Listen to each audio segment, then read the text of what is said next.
नाज़िम के पास वाक़े ठटे मां ख़बर ईंदासीं किंजर ढंढ ते बासरनि पारां कब्ज़ो कयो वियो आहे। वाक़े ठटे मां ख़बर ॾियूं पिया तारीख़ी ढंढ किंजर ते बासरनि पारां कब्ज़ो कयो वियो आहे।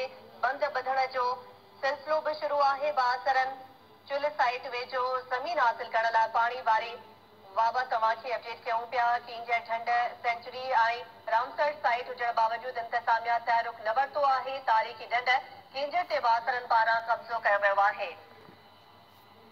अपडेट लाइ सां राब्तो कयो आहे KTN न्यूज़ रिपोर्टर महबूब जोखियो सां। जी महबूब, छा अपडेट्स आहिनि?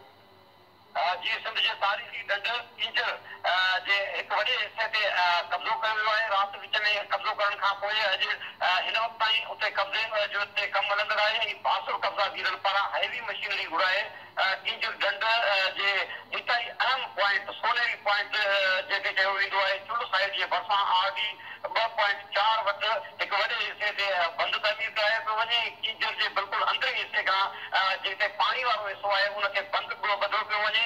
जेके ज़रिया ॿुधाईंदा त उहे बासुर टोलो आहे जेके मक़ामी कब्ज़ागीरनि जे मदद सां इहो कब्ज़ो कयो पियो वञे। किंजर ढंढ जेका सेंचुरी रामसर साइट डिक्लेयर थियल आहे उनजे बावजूदि उनजे आसपास कब्ज़ा करण थोरे अॾावत करण ते पाबंदी पियल आहे। उनजे बावजूदि इंतज़ामिया अञा ताईं को नोटिस न वरितो आहे ऐं कब्ज़ागीरनि पारां हैवी मशीनरी ज़रिए जिते हिन वक़्तु कमु जारी आहे उते बंदि तामीर कयो पियो वञे। बंदि वधा पिया वञनि। ज़रियनि वटां इंकशाफ थियो आहे त उनमें बासुर माण्हू जेके आहिनि उनजो तालुक़ु आहे ऐं उहे बंदि तामीर कराए किंजर ढंढ अंदरि यानी ढंढ जे अंदरि रियासत क़ाइमु करे उते जेके मच्छी जा तलाउ ठाहिण जी कोशिशि करे रहिया आहिनि। हिन वक़्तु ताईं अहिड़ी का ख़ासि कार्रवाई न थी आहे। अलबत्त मक़ामी जेके इलाइक़े वासी आहिनि सुञाण हल्का आहिनि या किंजर कंज़र्वेशन ते कमु कंदड़ नेटवर्क जा अॻवान आहिनि उहे साफ़ आहे एहतियाज भरियल आहे। उन्हनि जे एहतियाज जो छपाव ॾिनो आहे त मलाह एक्शन कमेटी जे अॻवान ने एहतियाज जो छपाव ॾिनो आहे। उन हवाले सां ॻाल्हि ॿोल थी आहे। आपाशी खाते कमरी बगा डिवीज़न जे AC प्रीतम सां उन्हनि तस्दीक कई आहे त खेस में हिकु क़िस्म जी शिकायत मिली आहे। उन SSP ठको सां राब्तो कयो आहे।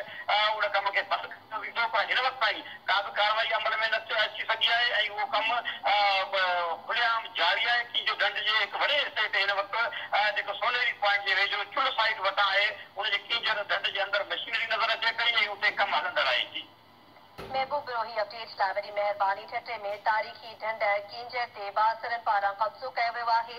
बंदि ॿधण जो कमु बि शुरू कयो वियो आहे।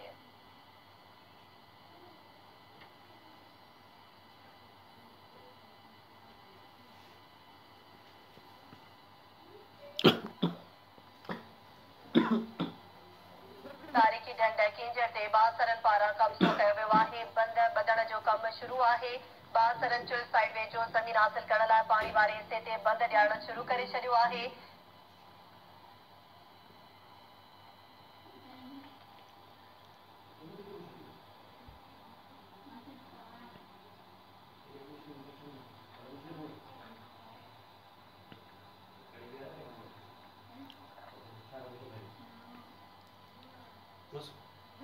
टंडे अलायार मां ख़बर ईंदासीं त टंडे अलायार में बिजली